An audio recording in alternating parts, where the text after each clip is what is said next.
ବିହନରୁ ଧାନ ହୁଏ, ଧାନରୁ ଚାଉଳ ହୁଏ, ସେ ଚାଉଳ ଶ୍ରୀମନ୍ଦିରେ ଶ୍ରୀ ମହାପ୍ରସାଦ ହୁଏ।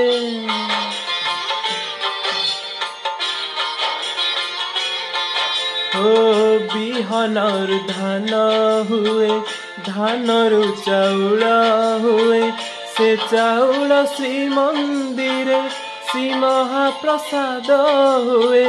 ଅକ୍ଷରରୁ ବ୍ରହ୍ମ ହୁଏ, ଜଗନ୍ନାଥ ନାମ ହୁଏ, ସେ ନାମକୁ ଗାଇଦେଲେ ଜୀବ ଧନ୍ୟ ହେଇଯାଏ। ଶହେ ବୈକୁଣ୍ଠର କରତା ଯେଉଁଠି, ଶହେ ବୈକୁଣ୍ଠର କରତା ଯେଉଁଠି, ମୋ ଜଗନ୍ନାଥ ପରାସି, ମୋ ଜଗନ୍ନାଥ ପରାସି।